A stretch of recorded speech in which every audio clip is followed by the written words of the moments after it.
Hello and good afternoon everyone. स्वागत है आप सभी लोगों का।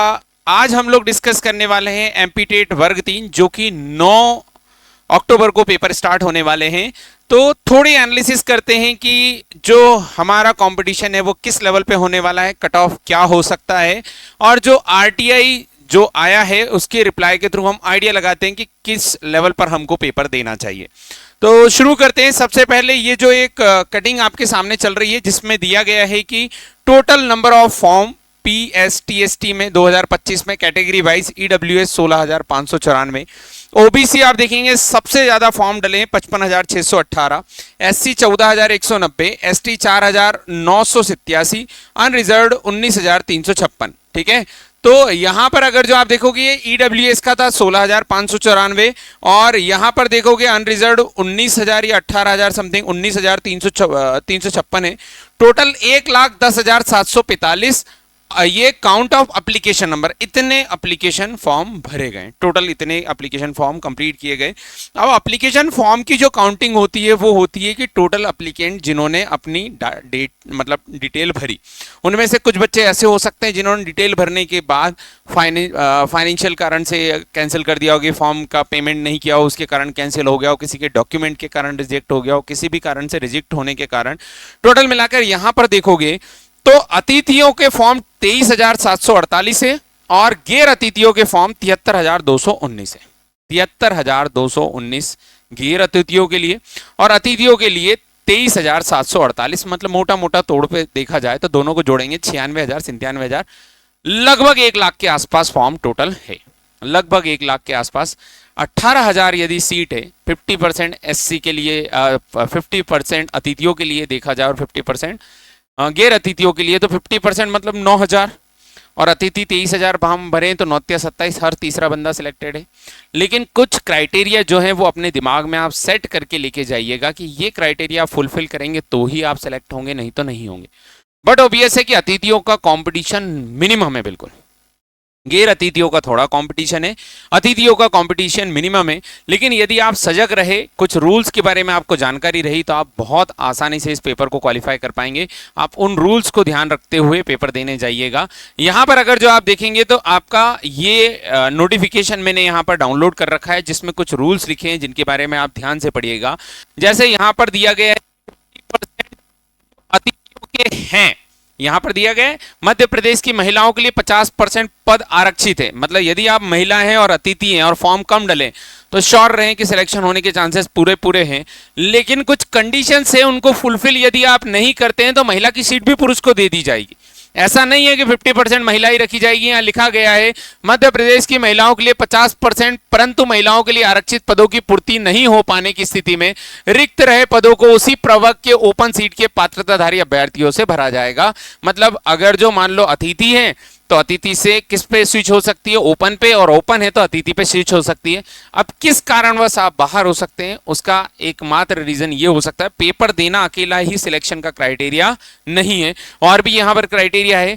यहां पर जैसे यहां दिया गया है वैसे ही, परंतु अतिथि शिक्षकों के लिए आरक्षित पदों की पूर्ति नहीं हो पाने की स्थिति में रिक्त पदों को अन्य पात्र अभ्यर्थियों द्वारा भरा जाएगा। न्यूनतम 3 शैक्षणिक सत्र केवल तभी पूर्ण माने जाएंगे जब प्रत्येक सत्र में 30 दिवस, मतलब अतिथियों के लिए जो कंडीशन दी थी कि आपके 200 दिन टोटल होने चाहिए और प्रत्येक सत्र में मिनिमम 30 दिन होना चाहिए। ठीक है, और महिलाओं के लिए जो है 50% सीट रिजर्व है। किस कैटेगरी, किस कंडीशन में बाहर हो सकते हैं या फिर वो जो है उनको नहीं मिलेगी सीट, वो कारण हम लोग यहां पर देखते हैं। तो यहां पर आगे देखोगे, आगे आगे आगे आ रहे, ये तो वेतन के बारे में आ गया है। एक 50% वाला ये दिया हुआ है। यहां पर देखो, ऐसे अभ्यर्थी जिनके द्वारा पात्रता परीक्षा में 90 से कम अंक प्राप्त कर आरक्षित प्रवर्ग में अर्हता अर्जित की गई है, उनकी अभ्यर्थता चयन परीक्षा के लिए आरक्षित प्रवर्ग में ही मान्य होगी। ऐसे अभ्यर्थी अनारक्षित प्रवर्ग में चयन हेतु पात्र नहीं होंगे। ये तो कब, जब कोई एससी एसटी या फिर ओबीसी से जनरल सीट कब लेगा, जब उसके जनरल से नंबर क्या हो, ज्यादा हो, किसमें, फर्स्ट पेपर में भी। अनारक्षित प्रवर्ग में सिर्फ चयन हेतु उन्हीं अभ्यर्थियों के संबंध में विचार किया जाएगा जिनके द्वारा पात्रता परीक्षा 60% अथवा अधिक अंक 90 या अधिक अंक प्राप्त कर अर्जित की गई हो, चयन परीक्षा में भी 50% अथवा अधिक अंक प्राप्त किए गए हो। चयन परीक्षा में भी 50% का जनरल का क्राइटेरिया है, मतलब आप सिलेक्ट होने के लिए 50 नंबर लाना जरूरी है। यदि आपका 100 नंबर का पेपर है तो 50% मार्क्स आपके आने चाहिए, तब जाके आप सिलेक्ट होगे।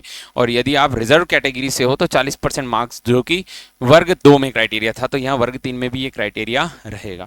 तो बहुत सारे बच्चे तो इस कारण भी बाहर हो जाएंगे। बात समझ रहे हैं आप? मतलब रिजर्व जो सीट है उन सीट में आप बहुत आसानी से, जैसे कोई एसटी का बच्चा है, फॉर्म बहुत कम डले हैं और बट ओबीएससी की सीट अच्छी खासी है, तो आप ट्राई करेंगे तो सिलेक्शन हो जाएगा। लेकिन आप ध्यान रखें कि आपको किसी भी कंडीशन में 60 नंबर लेके आना है, 55-60 नंबर कम से कम लेके आना है सिलेक्शन के लिए। क्योंकि आप अभी राजस्थान में देखेंगे, राजस्थान में हुआ ये कि उन्होंने जो है मिनिमम, मतलब बहुत कम फॉर्म डले थे, सारी चीज़ें बहुत कम थी, लेकिन पेपर इतना टफ दिया कि जो उन्होंने क्राइटेरिया रखा था वही फुलफिल नहीं हो पाया। उस कारण सभी बच्चे बाहर हो गए। शायद कुछ एक सीट भरी, बाकी सीट खाली रह गई। ठीक है, तो ऐसा ना हो जाए कि यहाँ पर सीट खाली रह जाए। आप जानते हैं कि आपके पेपर में क्या क्या आने वाला है, उन चीज़ों को आप ध्यान रखिएगा। आपके पेपर में टोटल मिला के जो सब्जेक्ट है वो मैं आपके सामने डिस्कस कर लेता हूँ। यहाँ पर अगर जो आप देखोगे, ये सब्जेक्ट के बारे में दिया गया है पूरा डिटेल, ये यूनिट्स दी गई है। मैं एक बार सबके बारे में आपको बता देता हूँ। टोटल 20 यूनिट है और 20 यूनिट में ये 5 सब्जेक्ट है। हिंदी आप अच्छे से कर लोगे, हिंदी आप अच्छे से कर सकते हो, हिंदी में नंबर लेके आ सकते हो, हिंदी आपके लिए आसान हो जाएगा। गणित आपको कैप्चर करना ही पड़ेगा, क्योंकि जिन बच्चों ने वर्ग 2 का पेपर दिया है और वो वर्ग 3 में अगर जो आपके साथ इनरोल हो रहे हैं, है ना, डीएड के थ्रू वर्ग 2 और वर्ग 3 दे सकते हैं, तो अगर जो वो वर्ग 3 में इनरोल हो रहे हैं तो उनका एक ना एक सब्जेक्ट दमदार होगा ही होगा।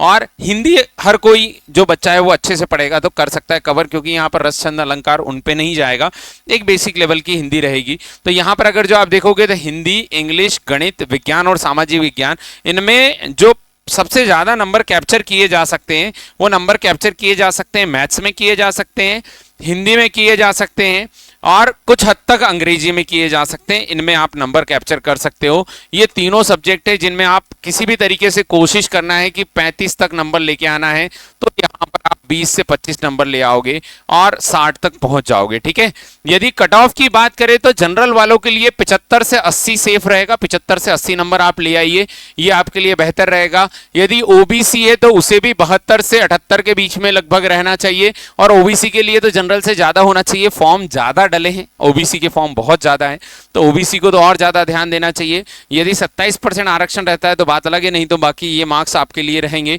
उसके अलावा एससी एसटी के लिए तो आप ये मान लीजिए कि लगभग 60 से 70 के बीच में आपके लिए रहेगा, और एसटी के लिए तो 50 से लगाकर 60 के बीच में मार्क्स भी रहे तो आपका काम बन जाएगा। ये मार्क्स कुछ होने वाले हैं, ये अपर मोस्ट है, मतलब 75 से ऊपर में होने के पूरे मेरी तरफ से 99% चांस है कि आपका सिलेक्शन हो जाएगा।